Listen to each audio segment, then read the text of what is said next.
¿Estás oyendo más preguntas? Como que se ve el micrófono. Ah, ok, ya, listo. ¿Ustedes vieron variables instrumentales en econometría 1? No. No, listo. O sea, nunca he oído esta palabra en la vida. Sí. Perfecto. Entonces, pues bueno, arrancamos con la idea principal. Entonces, primero, las variables instrumentales son usadas para muchas cosas.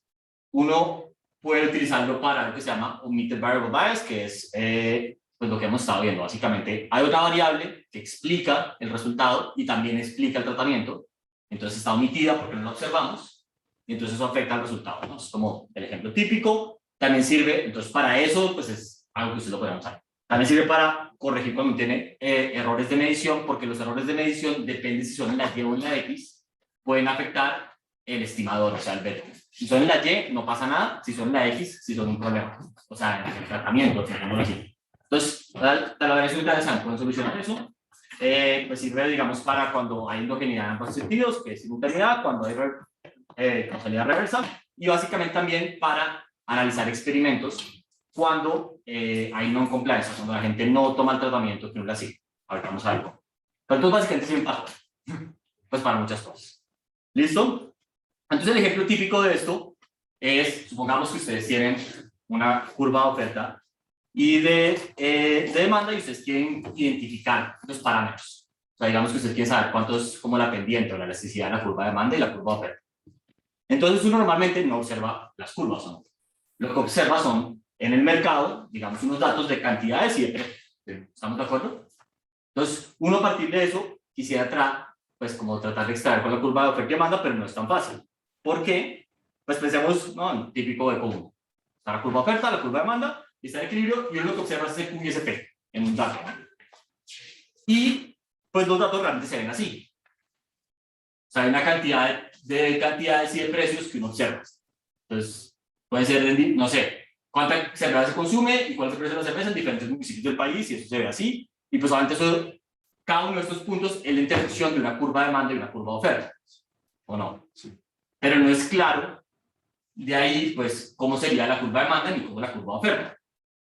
Básicamente porque uno puede tener algo por este estilo, ¿o no? Sí. Entonces, dependiendo de cómo sea, pues eso le da diferentes pendientes a una curva de demanda, pero no tendría por qué ser así. También podría ser como... Sí, no olvida que la gente no puede ver. Entonces, podría ser más bien como que las demandas son así, ¿o no? Sí. Y pues como otros interceptos y da exactamente lo mismo. Entonces, uno lo que observa es eso, y pues la que uno quisiera es como, sí, pues, ¿cómo hago para extraer cuál es la elasticidad? Entonces, para eso, uno lo que vamos a usar es una variable instrumental, que la intuición es la siguiente. Queremos algo que mueva una de las dos curvas, pero no la otra. ¿Listo? Entonces es lo que se ha llamado un instrumento. Entonces, es simplemente la notación, o sea, no sé, la palabra que se usa en econometría, a eso le llaman instrumentos. Algo que mueva una de las dos cosas y no la otra. Entonces, por ejemplo, pensemos que tenemos un instrumento para la curva de oferta. Entonces, digamos que estamos hablando del mercado de cerveza y de cerveza, entonces tenemos la cantidad y el precio, y digamos que tenemos algo que mueve la curva de oferta, por ejemplo, cuando cerraron las fábricas de cerveza al principio de la pandemia. Entonces, como que mueve la curva de oferta. ¿Estamos de acuerdo? Y si yo tengo ese instrumento, a medida que yo muevo la curva de oferta, lo que estoy trazando es la curva de demanda. ¿Están de acuerdo conmigo o no? Sí. Esa parte es como medio correlativa. Entonces, yo tengo algo que mueve la curva de oferta, la curva de demanda, digamos que está fija. Entonces, lo que estoy haciendo es como trazar la curva de demanda. Entonces, yo tengo ese instrumento que mueve y me da estos tres puntos, y es algo que exógenamente mueve la curva de oferta, entonces puedo obtener la curva de demanda. Esa es la intuición. ¿Listo? Listo. Entonces ahora vamos a ver la econometría detrás de esto, o sea, la matemática. Esa es la intuición de lo que pasa y ahora la econometría. Entonces, por ahora, como siempre, vamos a suponer que vamos a arrancar con efectos constantes, porque es más fácil. ¿Listo?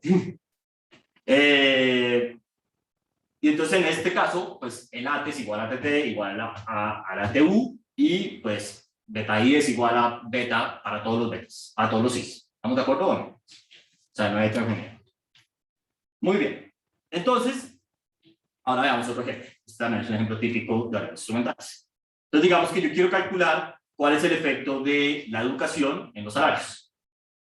Bien. Entonces tengo acá el salario, o la probabilidad de estar empleado o algo por el estilo, el mercado, alguna variable del mercado laboral, tengo los años de educación, ¿listo? Y yo intuyo que hay una variable que se llama A, la habilidad, que afecta simultáneamente a S y a Y. O sea, si yo esto lo pienso de una manera, es como, yo tengo la habilidad acá, la habilidad afecta a S, afecta a Y, y S también afecta a Y. ¿Están de acuerdo? Sí. La habilidad yo no la puedo medir, es una variable no observada. Pero digamos, si yo la pudiera medir, sabría que afecta a Y. ¿Listo? Y este va a ser el error. Entonces el error realmente está compuesto como de la habilidad y de beta, de eta, y eta va a ser como el choque idiosincrático, o sea, es un error que es independiente, idénticamente distribuido, y es independiente, muy importante, de ese. Ese es el tratamiento en este caso. ¿Están de acuerdo con eso o no? Listo. Entonces el problema es que si yo estimo esto por mínimos cuadrados ordinarios, recuerden que yo no observo A, lo que tengo es un error epsilon que está correlacionado con S, eso no me da un estimador consistente, ¿no? Porque para que fuera consistente lo que quitaría es que S fuera condicional, digamos, a las variables de control que yo tenga, fuera independiente de epsilon, ¿no? Sí. ¿Estamos de acuerdo? O sea, como que la escolaridad se asigna cuando condiciono con las variables de control aleatoriamente. ¿Estamos de acuerdo? Y eso qué quiere decir que es independiente del error, ¿no? O sea, todo lo más que explica el salario es aleatorio. Entonces, nosotros sabemos que eso no es así porque S está correlacionado con epsilon, ¿no? O sea, la covarianza de S y epsilon es igual que la covarianza de S con gamma A más eta, y esto es diferente de cero. Porque esto es la covarianza de S y A multiplicada por gamma más eta. La covarianza de S y eta, este es cero, eso sí, pero esta cosa acá no, es diferente de cero. Sí. Listo. Entonces ese es el problema. Entonces, si yo estimo por menos cuadrados ordinarios, no va a obtener un estimado consistente de cuánto es delta. ¿Están de acuerdo? Pero, pongamos que tenemos un instrumento, una variable z, que está correlacionada con S, pero no está correlacionada con la habilidad. Entonces, dándole un poco en la oferta y la demanda, es como algo que me va a mover la escolaridad, dejándome fijo la habilidad. Entonces, antes era algo que me movía la oferta y me dejaba fijo la demanda. Entonces, aquí hay algo que va a mover la escolaridad y va a dejar fijo la habilidad. Entonces, es una cosa, literalmente, que está correlacionada con S y no está correlacionada con el error. El error aquí está compuesto de la habilidad y de R. ¿Listo? Ese es el instrumento. Ok, entonces supongamos que yo tengo esa variable, Z. Si yo llegara a tener esa variable, que es un supuesto grande, entonces veamos cómo podría obtener el estimador que yo quiero, que es delta. Yo lo que quiero es delta. ¿Están todos de acuerdo conmigo? Sí. Listo. Entonces voy a hacer la covarianza de entre Y y Z. ¿Por qué voy a hacer la covarianza entre Y y Z? Porque yo sé que esto va a dar un resultado, pero no se les tiene por qué dar ocurrir esto. ¿Listo? Entonces, si es la covarianza entre Y y Z, pues Y yo sé que es alfa más delta S más gamma por la habilidad más Z. ¿Listo? ¿Están de acuerdo? Entonces esto, pues con la regla de la covarianza lo puedo ir como expandiendo. Sí. Entonces esto básicamente, perdón, voy a hacer la definición de la covarianza, más, va un poquito más, que básicamente es, si todo el mundo está de acuerdo conmigo, la esperanza de la multiplicación menos la multiplicación de las esperanzas. Sí. Listo. Entonces tengo eso ahí, y ahora sí, la esperanza la reparto, entonces me da la esperanza de alfa por o sea, alfa por la esperanza de Z. ¿Por qué es así? Porque alfa es una constante, entonces adición. Después me da la esperanza de alfa. ¿Qué me da esto? Por el segundo término. Por el segundo término. Exactamente. Entonces, básicamente, cojo este término de acá, multiplicado por este, y me da lo mismo. Entonces, pues ya eso se va a cancelar. ¿Están de acuerdo o no? Después, acá me da la esperanza de S por Z, ¿sí o no? Multiplicado por delta, menos, y ahora multiplico este por este, pues me da delta, la esperanza de S menos la esperanza de Z, ¿sí o no? ¿Están de acuerdo o no? Y me faltan más términos, más la esperanza de A por Z, con el gamma afuera, por la multiplicación de las esperanzas, y por último, pues la esperanza de eta por Z menos esto acá. ¿Están todos de acuerdo hasta ahí o no? Sí. Listo. Entonces, este término va a dar 0. Está fácil de ver. Listo. Entonces ahora, estos simplemente son como diferentes definiciones. Es básicamente delta por la covarianza de S con Z, que es esta definición de acá. Esta acá es gamma por la covarianza de A con Z, y lo último es la covarianza de eta con Z. Simplemente son las definiciones. ¿Listo? Si quiero lo podrían, creo que la próxima lo debería hacer así más bien. Entonces sé que la covarianza se reparte, entonces sería la covarianza de A con Z, más delta, la covarianza de S con Z, más gamma, la covarianza de A con Z, más la covarianza de eta con Z. ¿Sí o no? Y este acá 0, porque A es una constante. Sí. Listo. Entonces tengo el término de ahí, hasta ahí todos vamos de acuerdo. Entonces, ahora acordémonos de lo que yo dije. Yo lo que dije es que Z no está correlacionado ni con la habilidad ni con eta. Esa fue lo que yo dije. Voy a conseguir una cosa, una variable mágica, Z, que está correlacionada con S, pero no con la habilidad ni con eta, o sea, con el error. S. Entonces, por eso, estos dos términos de acá son 0, ¿no? Sí. ¿Están de acuerdo? Sí. ¿Listo? Y entonces, estos términos son 0, y suponiendo que esto de acá es diferente de 0, eso es un supuesto, suponiendo que es diferente de 0. ¿Listo? ¿Cómo se llama esta condición? Se llama que el instrumento sea relevante o que tenga una primera etapa. Ese es el término técnico de los libros. ¿Listo? Entonces, básicamente, S y Z están correlacionados efectivamente. Entonces, mientras tanto, esto sea diferente de 0 y estos dos términos sean 0, ya ahorita los voy a escribir, pues yo puedo pasar esto a dividir a todos lados, ¿o no? Sí. Entonces tengo la covarianza de Y con Z dividido la covarianza de SZ, me da delta, que es lo que yo quiero, más gamma, la covarianza de A con Z, dividido entre la covarianza entre Z, más la covarianza de eta y Z y la covarianza de SZ. ¿Están de acuerdo o no? Sí. Listo. Entonces, si quieren lo puedo ver básicamente así. Esto es delta más la covarianza de epsilon con Z, que era como todo el error, sobre la covarianza de S con Z. Listo. Entonces, siempre y cuando esto sea efectivamente 0, la división de estas covarianzas me da el factor que yo quiero. Sí. ¿Están de acuerdo conmigo? Bueno. Sí. Entonces, esta variable mágica, que está correlacionada con la escolaridad, pero no con el error, me permitió recuperar lo que yo quiero, que es el efecto de la escolaridad en el salario. Muy bien. Ahora, esta condición, básicamente, de que la covarianza de la habilidad con el instrumento y de eta con el instrumento, o sea, que el error con el instrumento no esté correlacionado, se conoce como que el instrumento sea válido. O, porque creo que eso no tiene traducción en español, el exclusion restriction, o la restricción de exclusión. ¿Listo? Entonces, básicamente, hay dos condiciones que están acá escondidas en esta ecuación que hicimos. Una es que el instrumento sea válido. Que sea válido básicamente quiere decir que esto no es 0. Si esto no fuera 0, pues yo no lo podría dividir. Entonces, como una condición necesaria, porque pues si no, no puedo dividir y no puedo obtener el delta que yo quiero. Y la otra es que el instrumento sea válido, y eso es que la covarianza del instrumento con el error sea 0. ¿Listo? Son las dos condiciones importantes. Si yo tengo eso, entonces ya obtengo el parámetro que yo quiero, ¿no? Y esto me permite solucionar los sesgos de selección o los sesgos de variables omitidas, no observables, o pues bastantes problemas, ¿no? Ahora, esta condición es bien difícil de cumplir, entonces pensémoslo en esta regresión. Supongan que ustedes están dando una regresión con datos mexicanos de cuál es el efecto de la escolaridad en el salario.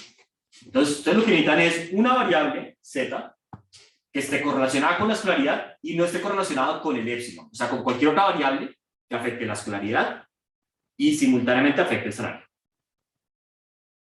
¿Qué se les ocurre que podría ser eso? Podría ser como un tema externo, como una ley que hace que obligas a qué edad estás, o entras o te vas de la escuela, ¿no? Más o menos, sí, a ver, por Eso ejemplo. no afecta, o sea, digamos, si antes tenías que estar hasta sexto primaria, bueno, hasta los 12 años, y luego hasta, te dicen, hasta los 14.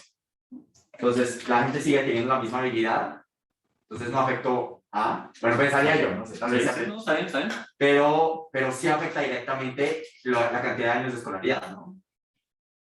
Exacto, eso está muy bueno. Entonces, de acuerdo, entonces esa podría ser, ya voy, Regina.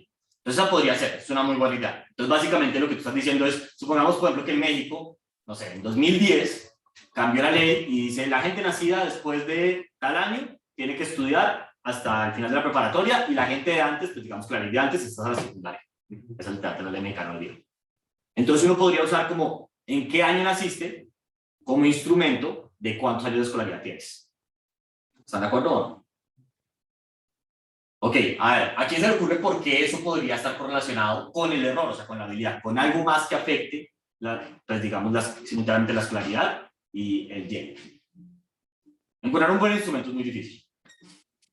El año que naciste puede estar determinado si hubo algo, no sé, hambruna, entonces tal vez la gente tiene menos IQ por antes.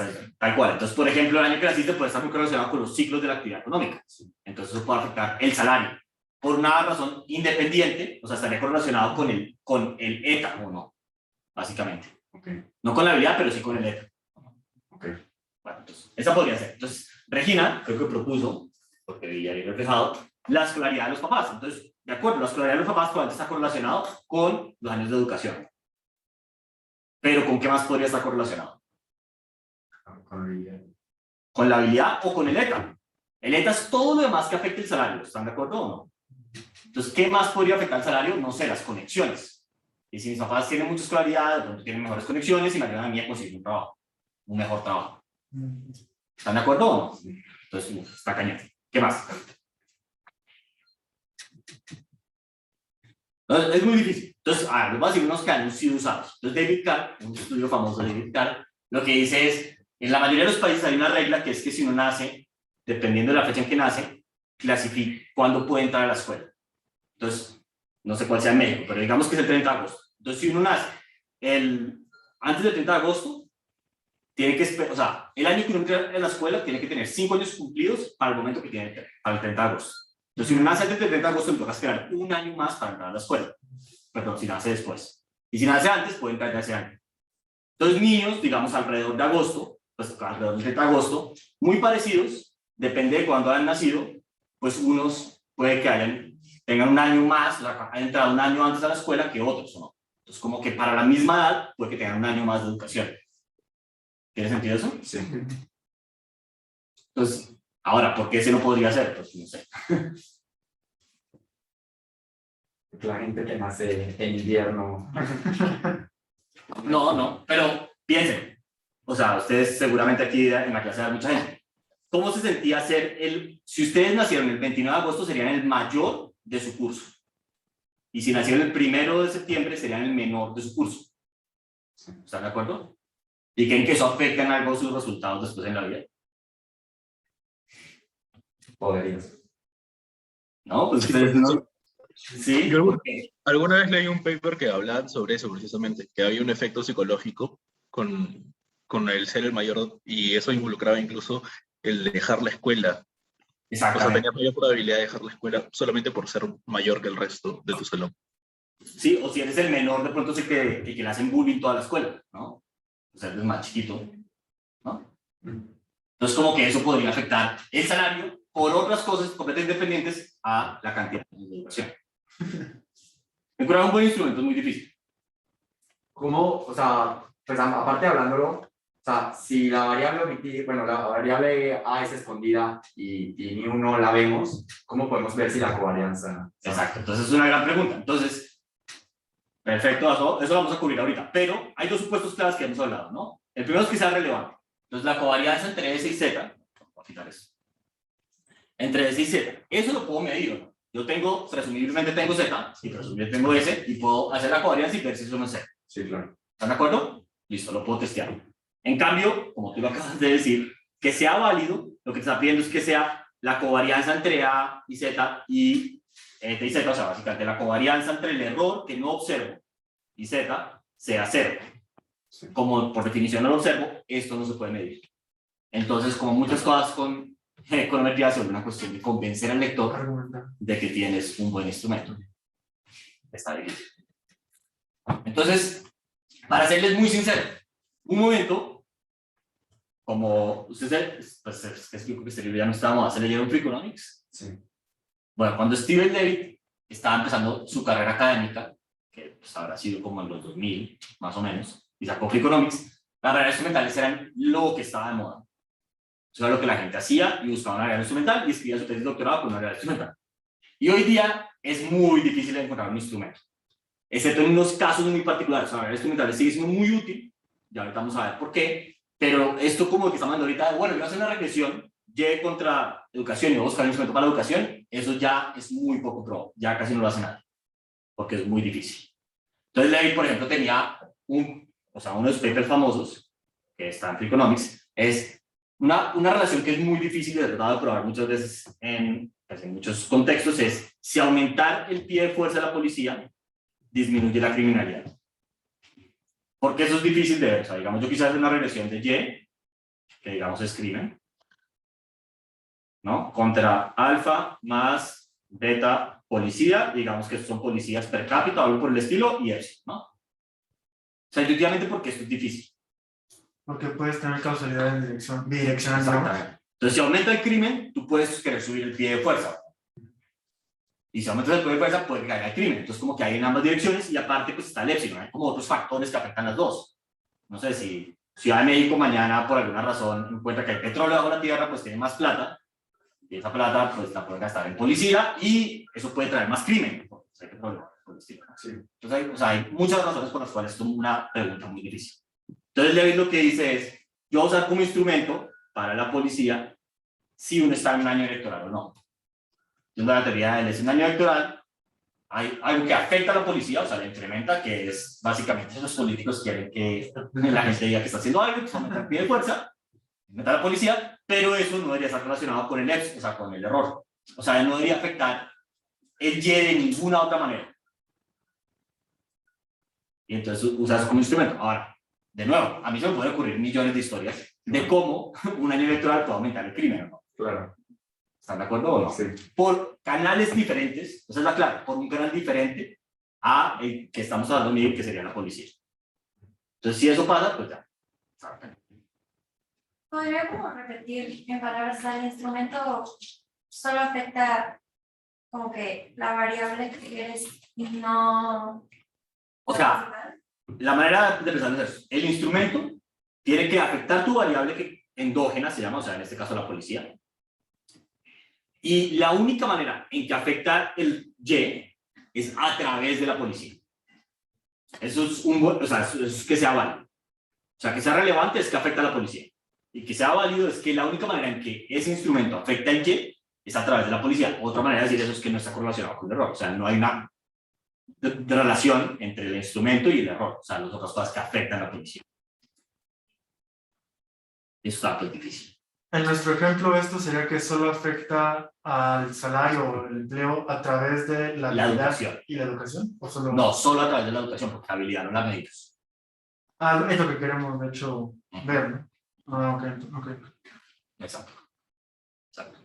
Esa era una pregunta.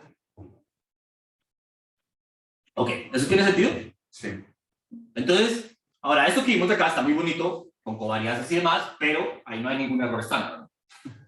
No siempre queremos los errores estándar para ver si hay algo significativo. Entonces, esa es la intuición. Entonces, ahora vamos a ver cómo se hace esto con regresión. Entonces, esto es una regresión que se conoce como regresión en dos etapas. Two-stage least squares, es el nombre. ¿Listo? Entonces, esto es una cosa viejísima de los 50. Pero, solamente para que sepan, variables instrumentales es como una estrategia de identificación. Mínimos cuadrados en dos etapas es un estimador de esa estrategia de identificación. Pero como mínimos cuadrados en dos etapas hay otros, que básicamente, pues el más popular es el Wald Estimator, que es casi lo que acabamos de hacer acá. ¿Esto? Pero pues hay otros, el Jackknife IB, el TwoSample IB y otras cosas. Pero el más popular es Two-Stage Least Squares. Pero entonces, antes para que sepan que son cosas separadas. O sea, variable instrumental es como la idea general que estamos hablando, que es, tengo una variable que afecta a la variable endógena y no afecta al Y, excepto por ningún otro canal que no sea la variable endógena. O sea, no está correlacionado con el épsilon. Y hay un estimador de esa identificación que el que vamos a utilizar es mínimos cuadrados en dos etapas y es el más común de todos. ¿Listo? Es análogo a diff-in-diff y two-way fixed. Exactamente. Entonces está como la estrategia de identificación y cuál es el estimador que vamos a usar. Exactamente eso. Listo. Entonces, vamos al ejemplo concreto que tenemos ahorita, ¿no? Entonces, digamos que tenemos como el proceso generador de datos, ¿no? Entonces, básicamente tengo Y, que está afectado por el error, y por un ETA. ¿Listo? O sea, otras cosas. Bien. Entonces, tenemos lo que se llama la primera etapa. En la primera etapa, yo voy a hacer una regresión de S, que es la variable endógena, contra mi instrumento. C. ¿Listo? Voy a hacer la segunda etapa. Entonces, ¿qué hago en la segunda etapa? Voy a hacer Y contra los SI gorritos. Entonces, básicamente, cojo esta primera regresión y de esta primera regresión hago los SI gorritos. ¿Están de acuerdo? Sí. Y después hago la segunda regresión, entonces en vez de meter aquí el SI, que es la variable endógena, meto los SI gorritos. ¿Listo? Y normalmente hay otra, la gente suele presentar en estos tipos de cosas, lo que conoce como la forma reducida, que es el Y directamente del instrumento. O sea, ¿cuál es el efecto del instrumento directamente en el Y? Esa es la forma reducida.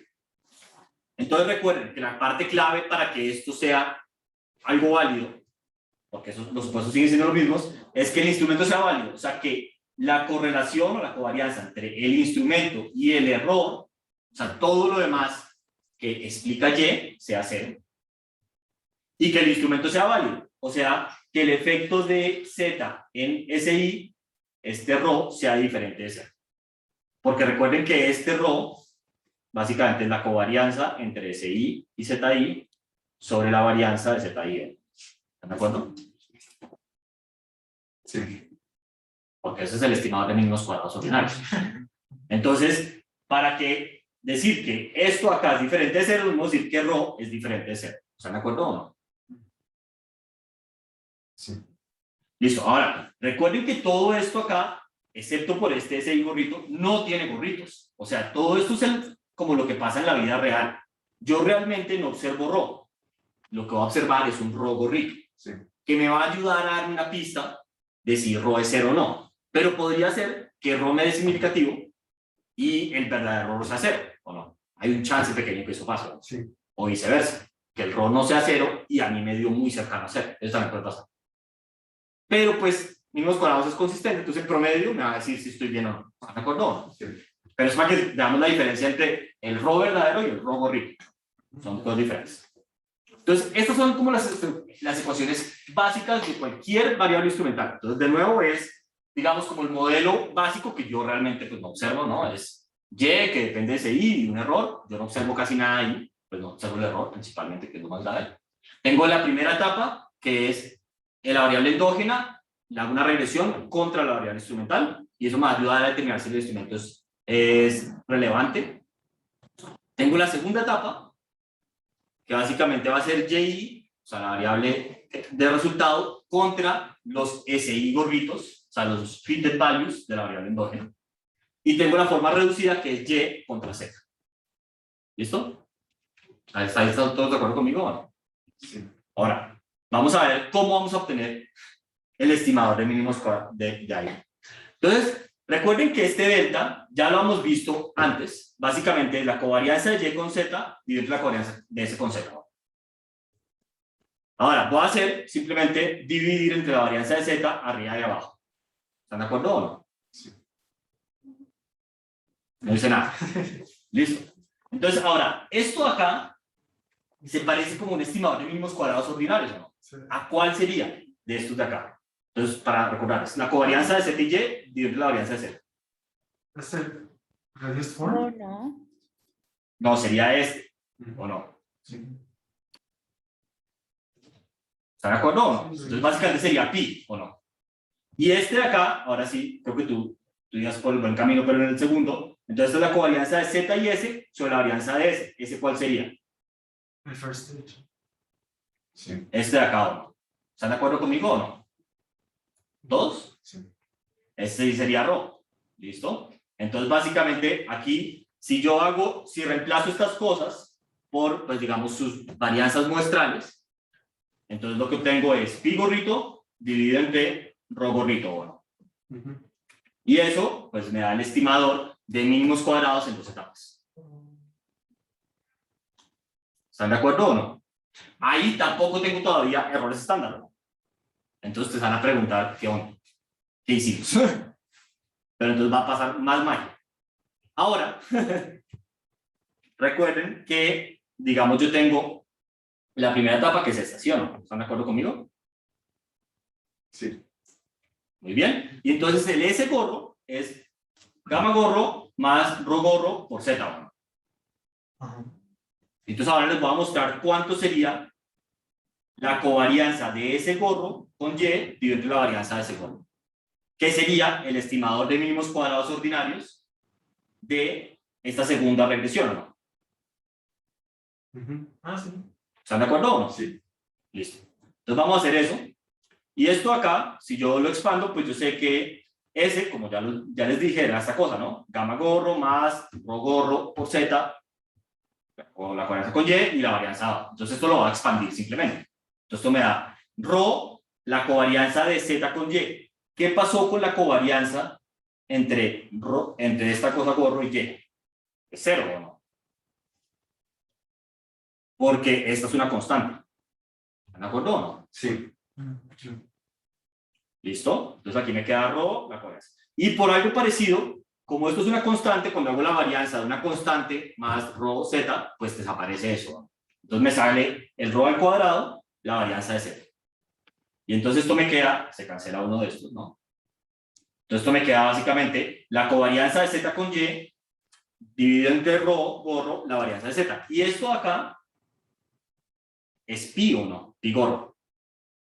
Vamos a volver a que lo vean. Recuerden que pi es cuando hago y contra z, ¿no? Sí. Entonces esto me da pi gorro. Y entonces lo que tengo es que esto de acá es básicamente, lo dice acá. Esto básicamente lo puedo escribir como pi gorro sobre rho gorro, ¿no? ¿Están de acuerdo o no? Sí. Entonces vean, aquí es cuando ya terminamos. Entonces vean que llegamos a este resultado de muchas maneras. O sea, yo puedo obtener este estimador, que es lo que yo quiero, pi gorro contra rho gorro, lo puedo obtener de dos maneras. A ver si todo el mundo está de acuerdo conmigo. Una es que puedo hacer esta regresión y esta, y divido pi gorro entre rho gorro, ¿no? O la otra es que puedo hacer esta regresión. Y eso, este estimador, o sea, de esta regresión, el delta gorro, va a ser algebraicamente igual que hacer la división entre esas dos, ¿no? Es lo que vimos ahorita, así lo voy a mostrar. Entonces, yo es lo que quiero, ¿no? Lo que yo quiero es la covarianza entre y y z dividir la covarianza de s y z. Entonces, eso lo quiero, voy a dividir entre la varianza de z acá, y esto básicamente lo que me da es pi gorro dividido entre rho gorro. Que está muy bien, pero no hay error estándar. Ahora les voy a decir qué pasa si yo estimara por mínimos cuadrados ordinarios esta regresión. Y donde esa regresión, la parte clave es que esto es el SI gorrito. Sí. Si yo hago eso, por el álgebra que hicimos acá, básicamente esto lo que me da es pi gorro sobre rho gorro, ¿o no? Pero entonces esto tiene una ventaja, y es que cuando hago eso, esto sí tiene un error estándar, ¿no? Porque es una regresión, y ese estimador de esa regresión pues va a tener un error estándar, ¿no? ¿Están de acuerdo conmigo o no? ¿Puede repetir porque el de arriba, el delta, que lo sacamos como sacaríamos una regresión común y corriente? ¿El de acá? No, me perdí. No, o sea, ¿por qué no sacamos delta? O si sí lo sacamos, no sé por qué ese no tiene error estándar.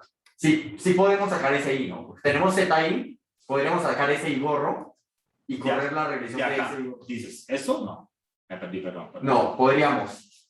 Tenemos ZI, ¿cierto? Sí, Entonces, y tenemos SI. sí, Podríamos sacar SI Finite Values, SI gorro, de acuerdo. correrlo contra Y, que también lo tenemos. Esto de acá. Exacto. Y sacar ese delta estimado, Exacto, ¿no? sí, te da este delta. ¿Y ese por qué no tiene errores? No, este sí tiene error estándar. Ah, ok. Este precisamente sí tiene error estándar. El Ajá. que no tiene es, si yo llego y hago esta regresión por este lado, y obtengo rho gorro. Ajá. Ah, ok. Esta me da pi gorro. Y los Y esto acá es pi gorro Claro. dividido entre rho gorro. Exacto. Ok. Entonces ahí pues no tengo error estándar, pero ahí he dividido dos números. Clarísimo, clarísimo. Pero algebraicamente son el mismo número, solamente que uno sale con error estándar y no. ¿Listo? Y pues gente más inteligente que yo mostró que ese error estándar está bien. ¿Listo? Eso no me lo van a creer. Pero ese error estándar está bien calculado y es el error estándar del parámetro que nos interesa. Entonces, ¿por qué se llama mínimo cuadrado en dos etapas? Pues por dos razones, o sea, básicamente porque puedo hacer esto en dos etapas de dos maneras diferentes. Una es, hago esto, calculo el SI gorrito y después hago esta regresión, entonces dos etapas o no. O la otra es, hago la forma reducida, el first stage, son dos cosas, y divido los estimadores, entonces también son dos etapas. De la cualquiera de las maneras que obtenga el estimador, hice dos etapas, ¿no? Dos regresiones. Entonces por eso se conocen mínimos cuadrados coordinados en dos etapas. ¿Hasta ahí todo el mundo está de acuerdo conmigo o no? Yo tengo otra pregunta. La delta que nos da aquí Sí. va a ser distinta de la delta si no usamos Philip values, sino que solo usamos ese. Claro, si haces esta regresión de acá, básicamente, sí vas. Pues, no necesariamente. Supongamos que SI es aleatorio. O sea, cumple con todo lo que necesitamos para que sea una regresión causal. Sí. Entonces, pues el delta te va a ser un estimador consistente, o sea, el delta gorro de esa regresión común y corriente va a ser un estimador consistente del delta. Y si lo haces por mínimos cuadrados en dos etapas, va a dar otro estimador. No tiene que ser algebraicamente igual al primero. Pero si dos son válidos, deberían converger a lo mismo, ¿no? Pero algebraicamente no son iguales. O sea, pero que me dé distinto, algebraicamente, no me dice nada. Si mi variable instrumental fue buena. No te dicen nada. No, exactamente. Exactamente. Listo. Sí, pregúntame. ¿Podríamos como repasar por qué intuitivamente este estimador es el ratio de los otros dos estimadores? No es muy obvio. Okay. Para nada. Es muy obvio en unos casos. Ahorita vamos a ver más adelante, pero aquí no es nada obvio. Okay. Esto es magia álgebra hasta este momento. Okay. Es muy obvio en unos casos particulares que vamos a ver. Vale. Sí, pero es una gran pregunta. Pero entonces, básicamente, tienen la intuición. Básicamente, pues esto es muy bonito porque, pues aparte de ser un estimador, tenemos como esta cosa en dos etapas, lo puedo hacer, es como muy, no sé cómo decirlo, como manual, como que uno puede ver exactamente qué es lo que está haciendo la cronometría como detrás, en cierta medida. Pero entonces, básicamente, ¿cuál es la intuición realmente de lo que está pasando acá? O sea, no porque es la razón, sino porque funciona. Si ustedes piensan, estos S gorritos, ¿qué es lo que hago? Yo tengo el instrumento, ¿sí o no? El Z. Que el Z es, pensémoslo, es como exógeno, o sea, afecta solamente el S y no afecta el Y de ninguna otra manera. ¿Sí o no? Entonces, cuando tengo como el S gorrito, es como si me quedara con la parte de S que explica Z, ¿o no? En cierta medida es como la parte de la educación, pues en este ejemplo, que este instrumento explica y que no está afectada por el error. Entonces, como que ese gorrito es la parte que es aleatoria, en cierta medida, o sea, que es independiente del error. ¿O no? Sí. Entonces, cuando hago la regresión por cada ese gorrito, pues ya, todo está bien en la vida. Esa es la intuición de por qué funciona variables instrumentales. O sea, le estoy sacando la A. Estoy sacando como toda la parte que me estorba, o sea, toda la parte que también explica el Y que también explica, digamos, en la escolaridad, o sea, como toda la parte endógena, ¿sí? Y me estoy quedando con la parte exógena, la parte que realmente es como aleatoria. ¿Tiene sentido eso? Sí. Entonces, obviamente esta variación ya estaba ahí. Lo que estoy haciendo es como quedarme con parte de la variación. Entonces yo tengo la variación en la escolaridad o lo que sea, y lo que estoy haciendo es como botar mucha de esa variación y quedándome con la parte de la variación que es buena. La que es aleatoria, exactamente. Entonces, como que lo que hace la variable instrumental es buscar esa variación aleatoria y quedarse con ella. Pero entonces, intuitivamente, mínimos cuadrados ordinarios, recuerden que es como la covarianza entre X, o sea, o el tratamiento, y Y, dividido entre la varianza de X o no. Como estoy quedando con una parte de esa variación más pequeña, entonces, o más bien, cuando ustedes hacen el error estándar, si ustedes se acuerdan, es básicamente sigma cuadrado, X traspuesto X a la menos 1. ¿Se acuerdan? Sí. Y esto acá es como la varianza de X, ¿no?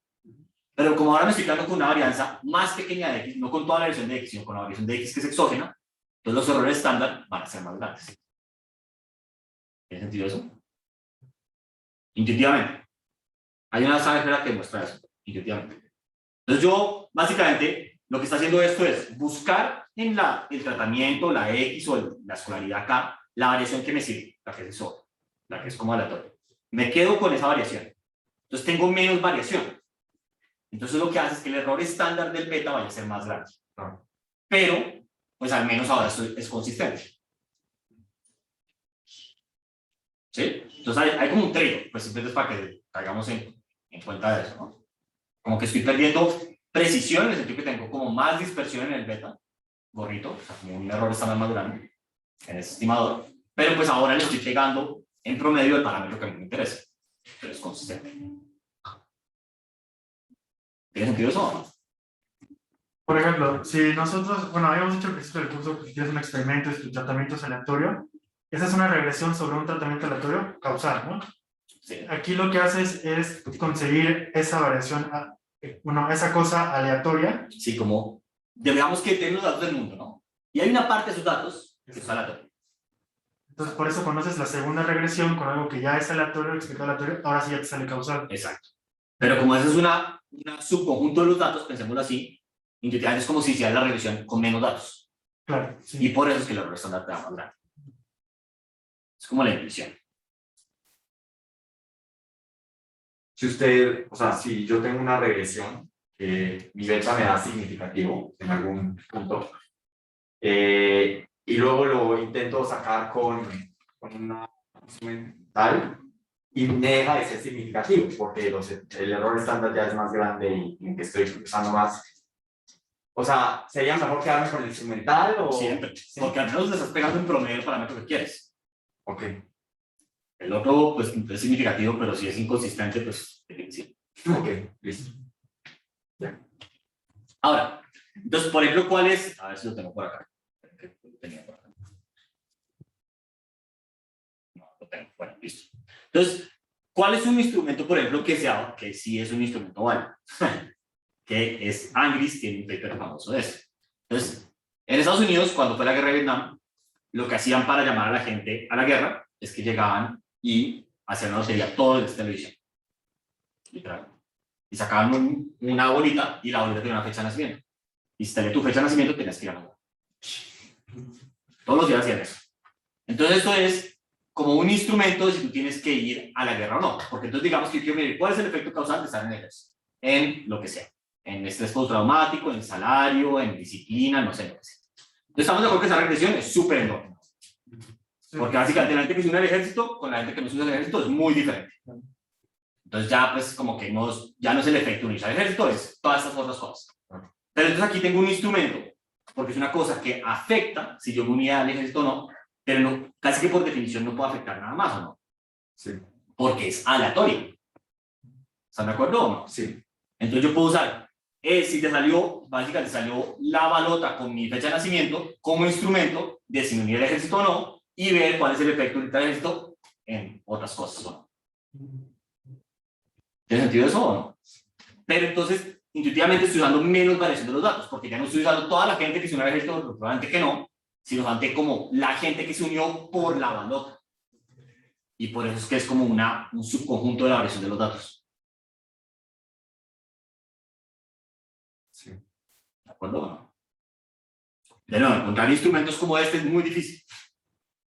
Entonces, al menos de que tenga un instrumento como esto, que realmente es como una balota, algo así como aleatorio, pues en general ya no se usan mucho los instrumentos porque son difíciles de encontrar. Eso no quiere decir que sean imposibles, pero son difíciles. Okay. O sea, en una época en que se usaban más, pero ya nadie se los cree tanto. En una época que la gente decía, bueno, voy a usar la distancia de la escuela más cercana como instrumento a la educación. Pero bueno, si tú vives cerca de la escuela más cercana, o sea, la gente que vive no sé, en el centro de la ciudad es diferente que la gente que vive en la periferia. Sí. Ya el instrumento deja de ser válido por definición, ¿no? Entonces, una época que la gente usaba como instrumento, por ejemplo, la lluvia mucho. Entonces, como que si llueve o no llueve es medio aleatorio y un instrumento de, no sé, si tuviste una buena cosecha o no, para ver el efecto de una buena cosecha. Pero la lluvia afecta más cosas que la cosecha. No sé, si tu casa se cayó o no, si un huracán, algo por el estilo, pues, ya no funciona. Entonces, así como, a medida que la gente ha ido operando más instrumentos, hay más razones para no, excepto que algo que sea como realmente aleatorio. Como, casi como un experimento, porque esto de la balota es como un experimento. Pero es el ejército, ¿no? Sí, pero pues es en vez de ser un experimento donde yo, naturalmente, la gente grabando la abierto, no, pues es un experimento, pero hecho por el gobierno gringo. Sí, es que de otra manera te pueden siempre inventar un argumento. Ya casi que por efecto mariposa podrías decir que Exacto. Sí. Obviamente hay mejores instrumentos que otros, ¿no? Como que, pero pues sí es difícil. Entonces, por ejemplo, ¿qué he visto yo que es uno bueno? Alguien alguna vez estaba viendo cuál es el efecto de la contaminación de los aeropuertos en la salud de la gente que vive alrededor. Entonces está súper difícil, porque la gente que vive alrededor es súper diferente que la gente que no. Entonces decían, bueno, usemos la hora de entrada y salida de los vuelos. Entonces, igual es complicado porque, no sé, cuando entran más vuelos, de pronto tú no estás en tu casa, estás en otra parte, entonces, ¿sí? Entonces como que no te afecta toda la polución, entonces, ¿qué? Entonces llegaron y usaron, si hay congestión en los aeropuertos del otro lado del mundo, que aterrizan, digamos, en Ciudad de México, por decirlo así. Entonces, si hay congestión en los otros aeropuertos del mundo, que aterrizan acá, es una cosa que es como exógena a lo que está pasando en Ciudad de México, pero afecta si hay aviones en Ciudad de México o no. Entonces afecta si tú estás expuesto a polución. ¿Tiene sentido eso? Sí. Entonces, pues es un instrumento bueno. Ahorita lo vamos a ver. Hay un ejemplo acá abajo. Sí. Por ejemplo, si, o sea, no sé, si el gobierno hace como un programa piloto en un estado y elige algunas escuelas para, o sea, esas escuelas van a enseñar cursos de tecnología. Entonces no y fue random porque pues era para ver si funcionaba o no. ¿Ahí aplica o como es educación? No, se aplica, pero si es aleatorio, pues es un experimento. Olvidemos las variables instrumentales, básicamente. ¿Estás de acuerdo o no? Pero, por ejemplo, también hay que decir que la gente dice, bueno, entonces usamos como instrumento si el alcalde municipal es amigo del presidente, o es el primo, o es del mismo partido. Entonces, como que eso afecta si la probabilidad que tiene el programa del gobierno, o sea, el que sea, y en teoría no afecta a otras cosas, pero esa parte podría afectar que, bueno, no sé, así, yo como papá veo que en esa escuela van a enseñar tecnología, pues cambios. Exactamente, también, entonces sí. O sea, en realidad un buen instrumento está cañón.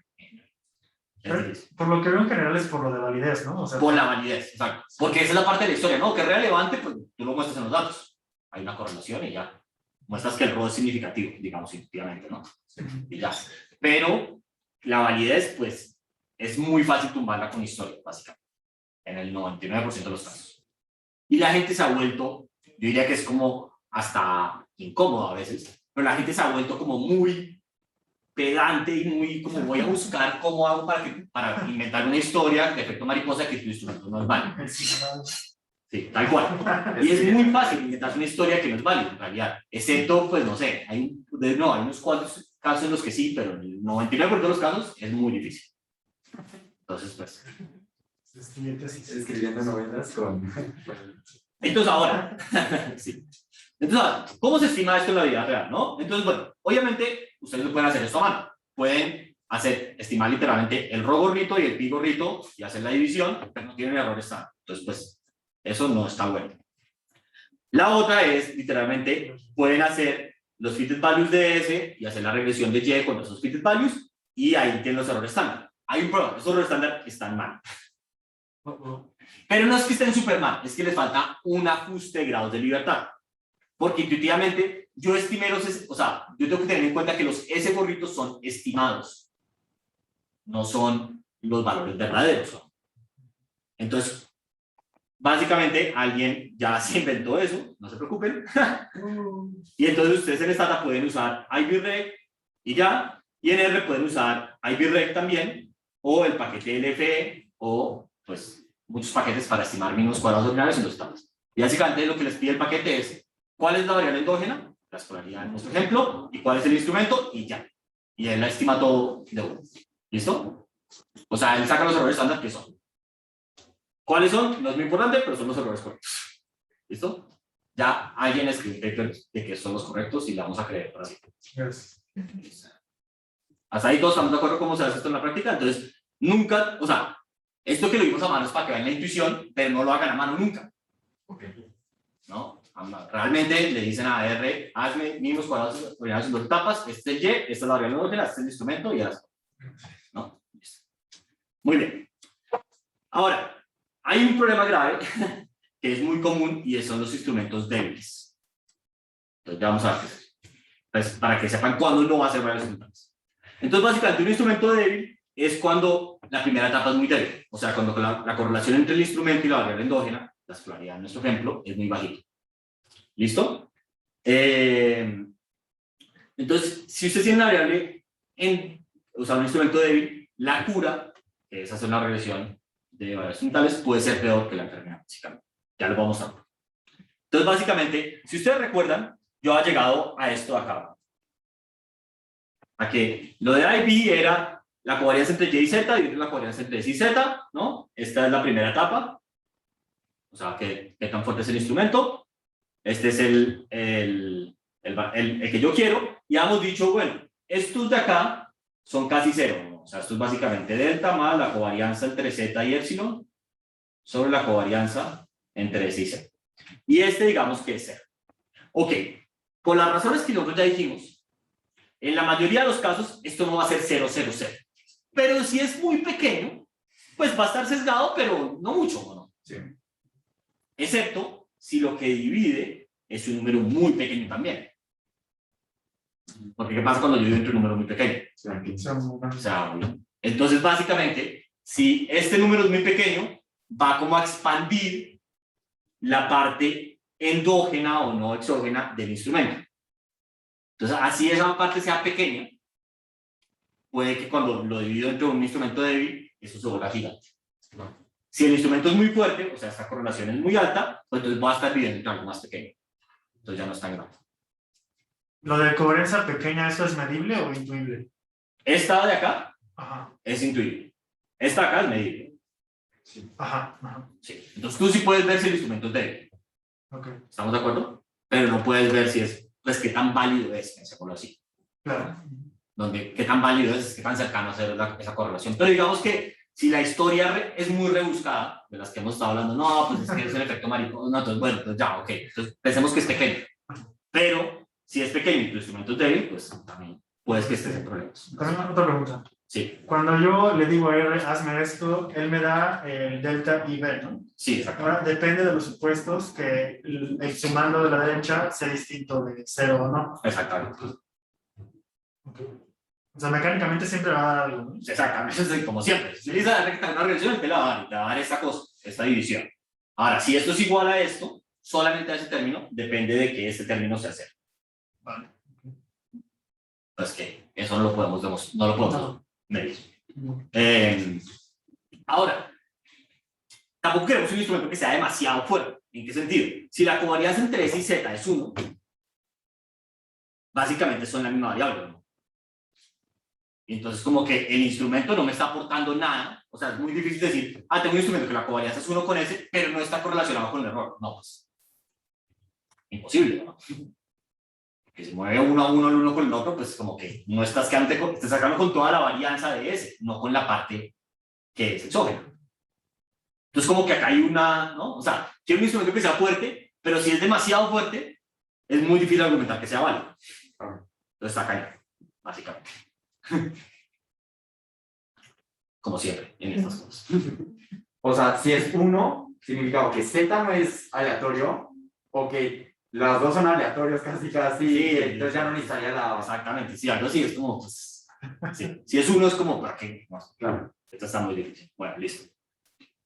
Ok, entonces ahora, unos ejemplos prácticos, ¿no? Entonces, cuando hagan si llegan a hacer una tesis con variables instrumentales. Lo primero es que siempre miren la forma reducida. Entonces, básicamente, esta es la regresión de Y contra la variable, contra el instrumento, ¿no? Si ustedes no ven una relación entre las dos cosas, probablemente no hay nada en lo que ustedes están haciendo. Entonces, por ejemplo, hablando del ejemplo de Vietnam, si no ven un efecto de que salga la balota con tu nombre, no sé, en la salud mental, cuando hagas la regresión con variables instrumentales y todo, tampoco va a estar ahí. Porque esto es casi como, ok, no es el efecto de ir al ejército, pero es el efecto de que salió la balota que tú estás diciendo solamente afecta a la salud mental a través de ir al ejército. Claro. Entonces, como que si no lo ves en esa regresión, no lo vas a ver nunca. ¿Están de acuerdo o no? Sí. Listo. Ok. Siempre reporten la primera etapa. Y pues, a veces en la misma tabla, a veces en el apéndice, eso depende del contexto un poco, pero y analicen. Entonces lo primero es, ¿tiene sentido O sea, por ejemplo, el coeficiente es de la magnitud del signo que ustedes esperan. Entonces, si ustedes están hablando de que la balota debería aumentar la probabilidad de ir al ejército, ¿no? Y si eso les da negativo, pues o algo así, es como algo raro acá. Ya, no sé, descarten esa variable instrumental o algo por el estilo. ¿No? Entonces, ¿tiene sentido eso? Sí. Ok. Entonces, siempre reporte la primera etapa y además eso le ayuda a uno a saber qué tan fuerte es el instrumento. Entonces, pues también le ayuda al lector. Y reporten siempre el mínimos cuadrados ordinarios, aunque ustedes crean que es endógeno, para mostrar a la gente cómo cambió el estimador de esta variable endógena a cuando están usando el instrumento. ¿Listo? Ok. Siempre hagan estas tres cosas y eso les va a ahorrar el 90% de los problemas que van a tener cosinales. Bueno. Listo. No, hagamos un ejemplo de cuando, por ejemplo, a alguien se le hizo una muy buena variable instrumento. ¿Listo? Entonces, este es por unos amigos míos del doctorado. Estudiamos juntos en hace muchos años.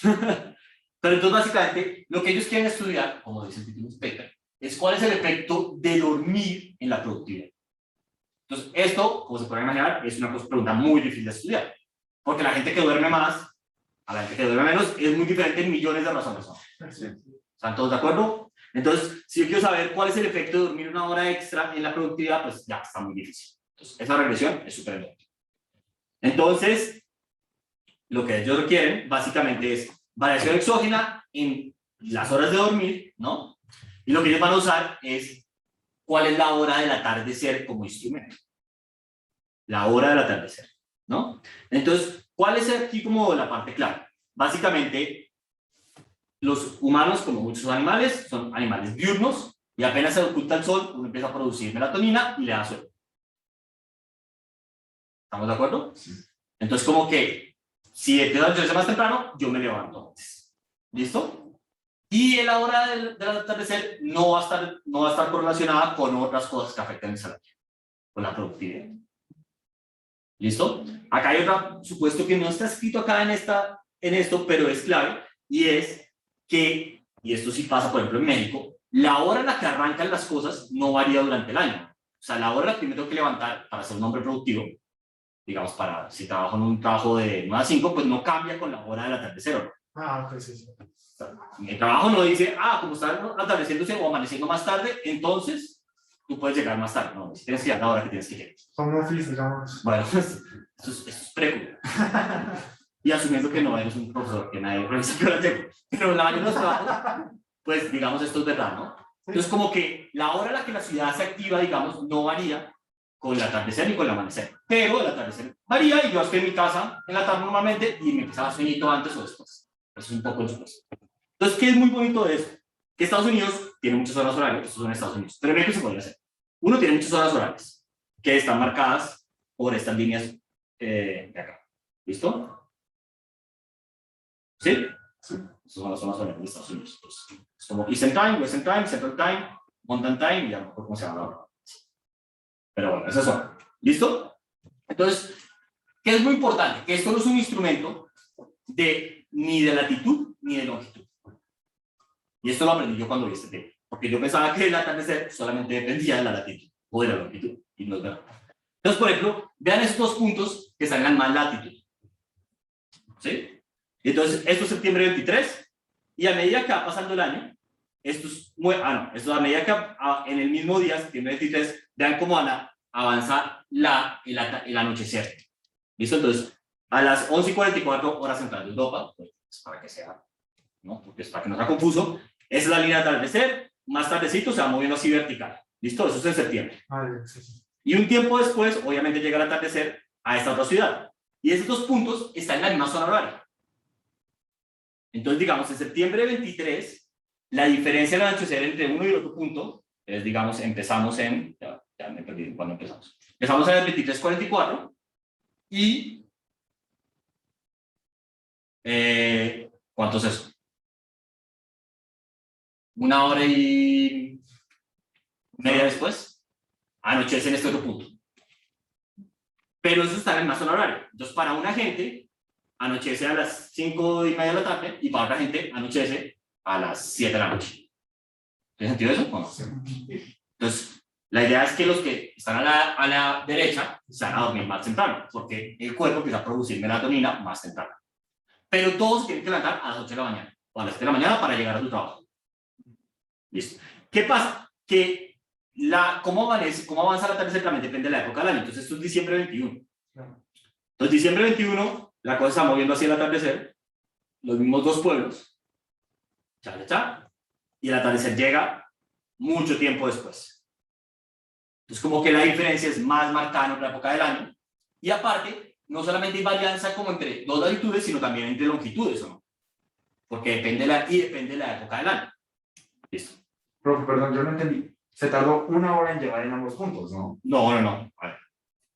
Aquí es a las 22:36. Sí. Y acaba en las 23:36.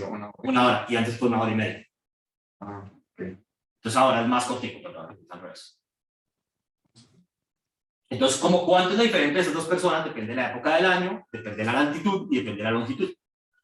Es como que hay mucha variación en a qué horas te vas a dormir tú, dependiendo de dónde vivas y de la época del año.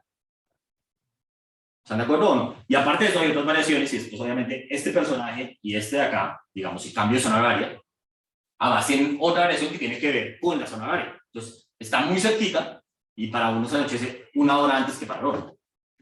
¿Están de acuerdo? Entonces hay variación entre la zona horaria, la latitud, o sea, hay mucha variación ahí. Entonces lo que ellos van a usar es la hora del atardecer, que depende de la latitud, la longitud, la fecha del año y todo, y qué zona horaria estás, como instrumento de a qué hora estás a dormir o cuántas horas duermes.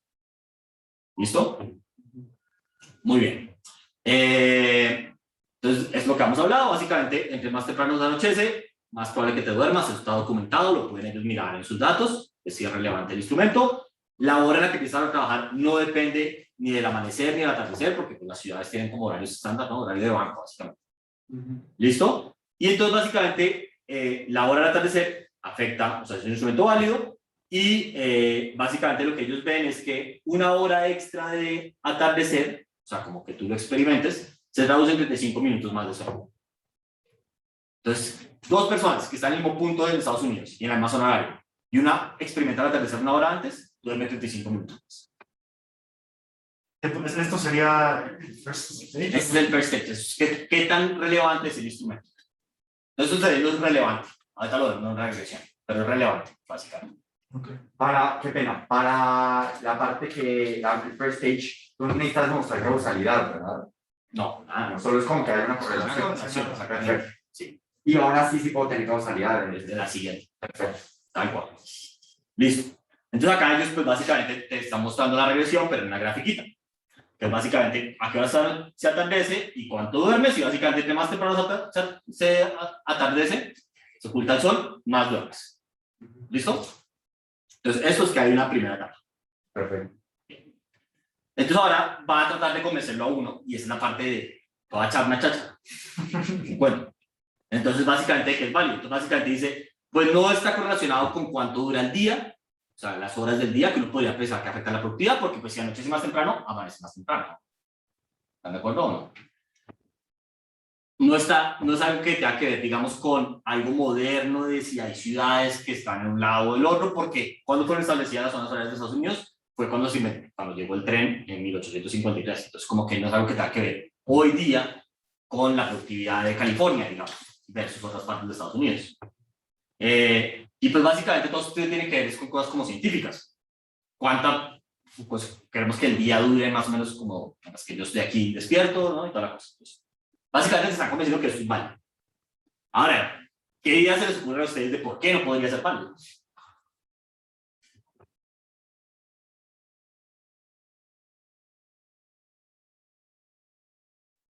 A mí se me ocurre, pues, digamos, si yo fuera así como diría la gente, referidos que tratara de ser mal. Pues, por ejemplo, porque cuando es oscurito hay más crímenes. Y los crímenes afectan la productividad. ¿O no? Además, a uno le da más susto caminar en la calle de noche que de día, ¿o no? Sí. Si lo roban a uno, pues eso afecta la seguridad, ¿o no? Entonces, sí, también si anochece más temprano, pues como que eso puede afectar los crímenes y eso afecta la productividad. ¿Qué más? También podría ser que donde anochece más temprano, o sea, todavía estás en la oficina cuando es de noche, estás viendo pantallas, ¿no? Si eres, no sé, no sé, podrías decir que la luz de, no natural, sino artificial hace que seas menos productivo o algo así. Sí. O sea, te puedes inventar cosas, ¿no? O sea, igual la todo, pero si tal vez, o sea, si anochece, pues si ibas a correr en la noche, tal vez ya no, pero si no haces ejercicio, serás más productivo o algo así. Sí, también, sí, exacto. O sea, uno se podría inventar cosas, básicamente. Ahora, este es un caso en el que, digamos, yo veo el instrumento y digo, desde el principio, desde que me lo empiezan a contar, digo, ok, sí, este como que lo veo más probable, ¿no? Sí. Yo. Ok. Ahora, ¿qué podría pasar? Que la gente cambia de ubicación por preferencia sobre la luz del día. Entonces, digamos, yo que soy bien latino, además de Colombia, que literalmente no varía el atardecer, sino 5 minutos al año. Entonces, cuando vivía en Estados Unidos era muy duro para mí, cuando vivía en Connecticut, cuando se anochecía temprano. Entonces, prefiero mucho más vivir como más al sur, que no es tan grave eso. Entonces, yo de pronto me cambio. ¿Sí me entienden? No. Pero entonces aquí la parte clave de que esto varía dependiendo de la época del año, de la latitud y de la longitud, porque entonces para yo estar, digamos, persiguiendo la luz del sol me tocaría como moverme por todos Estados Unidos durante el año. Entonces ya está bien difícil, ¿o no? ¿Están de acuerdo o no? Sí. Listo. Entonces, bueno. Entonces, muy bien. Entonces, ¿qué muestran? Y entonces aquí viene la tabla típica, que era un paper de la instrumental. Lo primero es la primera tabla. Entonces, básicamente esto es, ¿a qué horas anochece? ¿En cuántas horas de sueño tienes? Y pues nada, 24 minutos o lo que sea. ¿Listo? O por, no sé cómo usted midió esto, por cada hora que se anochece más tarde, duermes 24 minutos menos. ¿Listo? Ahora, la forma reducida, que es lo que hemos dicho, si no ves algo ahí, no vas a ver nada. Entonces, básicamente, esto es el logaritmo de los salarios y el atardecer, y pues ahí parece haber algo, entonces, vamos bien, ¿no? Y está en la dirección que uno espera, ¿o no? Pues, digamos, en el sentido que uno cree que dormir más es más productivo. ¿Listo? Y entonces ya después muestran, pues, digamos, mínimos cuadrados en 2 etapas. Entonces, básicamente, acá es el dormir instrumentado con la hora del atardecer, y entonces, entre más duermes, aumenta tu productividad, ¿o no? Y esto si haces la mínimos cuadrados, digamos, sin tener en cuenta nada, y entonces aquí te da negativo. Entonces, esto lo que muestra es que básicamente la selección, o sea, el sesgo de selección va en la dirección opuesta, ¿o no? O sea, la gente que duerme menos, no sé, es porque trabaja más o lo que sea, entonces como que gana más plata, ¿o no?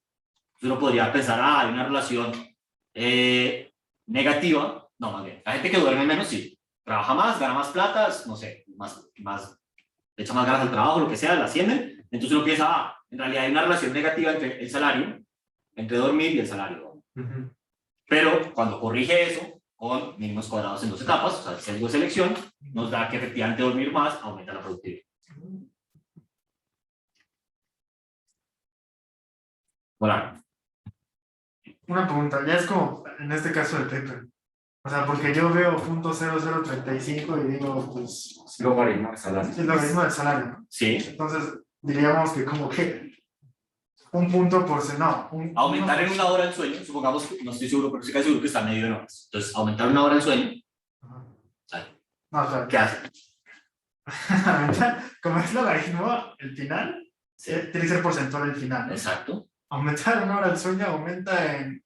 Bueno, quién sabe qué es el salario, si en qué lo hagan para la regresión. No, pero está en porcentaje, entonces no importa. Porque es el logaritmo. Entonces no importa si está en dólares o en pesos. Ah, sí. O sea, aumenta el salario en. ¿Cómo? 0.035%, ¿no? 0.035%. No es. No es tanto. Sí, no. Pero una hora sí. No es 1 hora de sueño más. Bueno, o sea, por ejemplo, la gráfica que hicieron de cosas, ¿Está? ajá, esa. Esos entonces son horas. O sea, esto básicamente es pues, horas, ¿no? En formato de 24 horas, ¿no? Entonces, si te duermes más tarde, o sea, si anochece a las 21 horas, duermes, no sé, en promedio 8 horas. Mientras que si anochece a las 4 de la tarde, ¿Y 4 y cómo media. sacaron? O sea, ¿cómo sacaron esto? Ok. O sea, ¿qué datos usaron?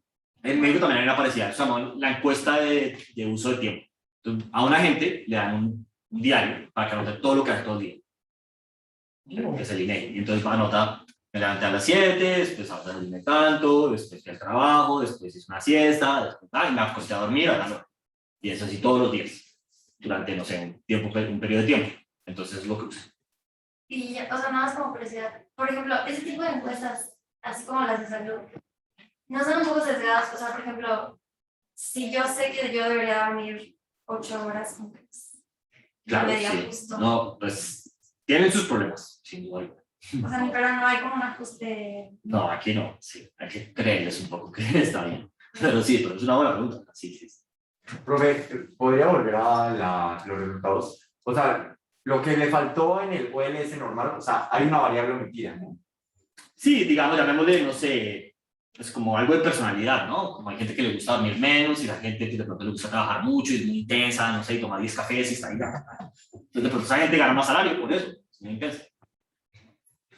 Si metes cocaína todo el día, no pues puedes trabajar todo el día y no. O sea, mi pregunta va más como, digamos que yo he encontrado otra variable instrumental que pudiese decir que también es buena. Los resultados me deberían de llevar a algo, o sea, porque lo que no entiendo es si el OLS me estaba saliendo significativo, yo lo veo todo súper bien, y luego cometer una variable instrumental me cambió el sentido, o sea... Todo, sí. Pero entonces, a ver, OLS, sí, volvamos al punto. Si tú hubieras corrido esta regresión como tu tesis, voy a ver el efecto del dormir y me haces regresión sin nada, no, pues te digo, hay un salto de selección gigante. Sí. La gente duerme mucho, depende de su personalidad, de otras cosas que afectan el salario y afectan tu sueño.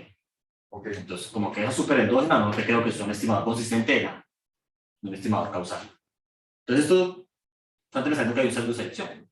Si yo encontrara, como les decía, una otra variable instrumental, tendría que puede haber justificada, tendría que llegar como al 2 SLS. A un número parecido a este. Claro, no va a ser igual porque son estimadores. Claro. Pero suponiendo que el beta es constante, es supuesto que me estaba guardando, después vamos a ver por qué. Pero si el beta es constante, te debería dar pues más o menos lo mismo. O sea, porque los dos están convergiendo al beta verdadero. Okay. Entonces, es indiferente la variable instrumental que yo use siempre y cuando sea aleatorio. Exacto. Okay. Siempre y cuando sea válida. Entonces, no es como medio robusto usar varias variables instrumentales. No? Si las tienes, pero encontrar una sola variable instrumental ya está cañón en todos los casos. Ok, claro. Okay. Pero pues sí. Ahora, usate para que sepan, esto ha sido comprobado en otros 2 estudios, que yo sepa. Uno es un experimento, donde básicamente a la gente en una fábrica en India le dan incentivos para que haga siestas en el trabajo y ven la productividad y eso es súper. Y otro es básicamente haciendo lo mismo que hicieron acá, pero en exámenes. O sea, la variable independiente de exámenes y son estudiantes y viendo cómo les va en India, que también tiene, pues, muy grande, tiene una sola variable. Es muy grande, entonces como que dependiendo de dónde vives, o sea, noches más tarde, más temprano, etcétera, etcétera, etcétera, y ven cuál es el efecto de eso en aprendizaje. Okay. Y pues es muy parecido.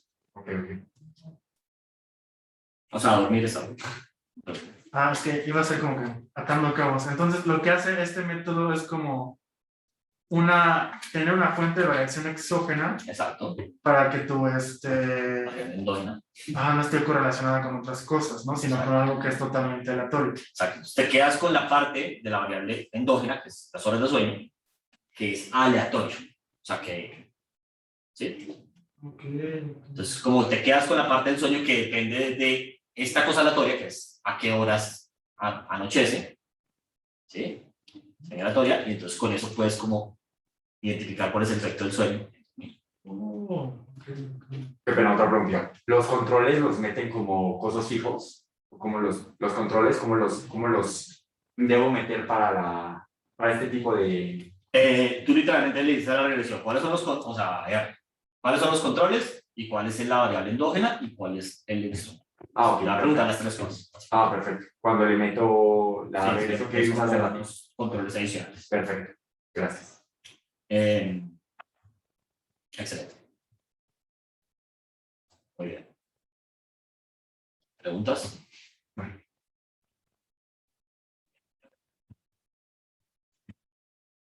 Estoy seguro si debería empezar más o no. Ahí estuvimos preguntones. No, está bien, está muy bueno. Sí, No, tal vez mejor dejémoslo acá, digamos muy bien. Ya la próxima nos falta como la mitad, pero no importa. Lo vamos a lograr. Entonces, pues no sé si no tienen más preguntas sobre este ejemplo o otros, o de este. Mauricio, yo lo que no entendí fue lo del sorting.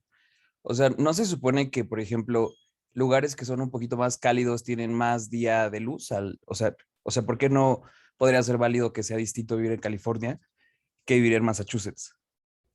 Sí, o sea, sí es diferente, claro. Pero entonces la parte clave es, pues si no sé, si miras el mapa de Estados Unidos, por sea, digamos que Estados Unidos es así, claro, la persona que vive acá y la que vive acá es diferente, porque pues por muchas razones, pero les gusta el sol, no les gusta el sol, etcétera, etcétera, etcétera.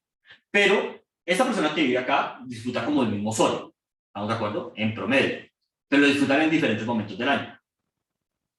¿Estás de acuerdo o no? Ok, ok.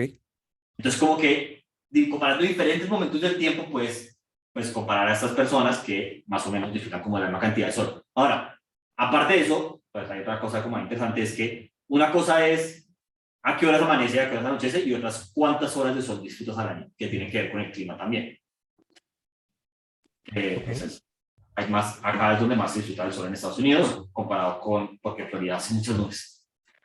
Pero de acuerdo, sí, son diferentes, pero entonces de nuevo tú también estás comparando, no sé, esta persona con esta, que digamos ambos están en California, disfrutan del mismo sol en teoría y todo, pero a este, porque está más a la izquierda, de la zona horaria, le llegan primero el sol que el otro. Ok, o sea, lo que estamos explotando es la variación como minúscula que hay entre que, por ejemplo, si yo vivo en una parte de la ciudad o en Sí, otra sí, parte sí. de la ciudad. Ok, Exactamente. Bueno, también puede ser como esta persona de acá y de acá, y de nuevo, estas dos personas que están incluso en la misma longitud van a disfrutar en diferentes momentos del año de diferentes atardeceres, porque hay momentos del año que el atardecer se mueve así como rectamente, y hay momentos del año que se mueven así. ok. Y otra pregunta, ¿hay algo en el paper acerca de, por ejemplo, cuando son épocas de lluvias y, o sea, pues no realmente hay como un atardecer tal cual, o se puede nublarse desde temprano y como que no se ve muy claro cuando se mete el sol, ¿no? Eso no lo recuerdo en el paper, pero es un buen punto, que tal vez sería algo interesante de ver. Ellos lo que hacen un poco sí es que muestran que no, o sea, que no, que la gente no se mueve aparentemente como persiguiendo el sol, digamos lo que tú estás diciendo. Pero no, esto del clima no, no que yo lo recuerde. Sí, Ah, pero perfecto. Gracias, Mauricio. sí. Sí, hay muchos viejitos en Estados Unidos que se mudan a Florida cada invierno, ¿no? Sí, que se mueven durante, pero es cada invierno, o sea, se quedan allá 6 meses. Sí, Entonces, como que igual lo puedes seguir, ¿no? claro. Claro, pero entonces aquí va el punto. Casi todas las maneras instrumentales no son perfectas, sí, no puede, ¿no? Es como, siempre quejas como quieres. Claro. Pero pues la parte es, bueno, qué tan graves son las quejas o no. O sea, hay niveles, yo siento que esto es como un paper chévere. Sí. A mí me parece. Sí, o sea, por ejemplo, hay uno en México que es como interesante que mira cuál es el efecto de la polución en, digamos que la salud o lo que sea, de Paulina Oliva, y lo que hace ella es que usa las, ¿cómo se llaman? Las inversiones térmicas, ¿saben qué es eso? Dios, pero no Ciudad de México. Básicamente, hay veces que, pues, normalmente el aire más caliente está más arriba, ¿están de acuerdo? A veces por los elementos meteorológicos eso como que se cambia, no sé por qué exactamente, y entonces queda como el aire frío queda arriba, y eso lo que hace es que atrapa todo el aire y toda la polución. Entonces, cuando hay inversiones térmicas, normalmente la polución está súper mal. Las inversiones térmicas pasan por razones meteorológicas que tienen que ver con la polución, es importante. Entonces, como que no puedo usar eso como instrumento de la polución y de cuál es el efecto de la polución, no otras cosas. Porque es como una cosa meteorológica medio aleatoria que afecta a la polución y en teoría no debería afectar, pues, no sé, la salud de otras maneras. ¿Tiene sentido eso? Ese puede ser como un instrumento. Pero en general, o sea, lo que les digo, los instrumentos son difíciles ya, lo que vamos a ver, esta parte como del imperfect compliance nos va a ayudar a ver cuándo, porque se siguen usando bastante, es porque hay otras situaciones en las que todavía son útiles, se usan, tiene sentido, pero digamos, pero no está fácil.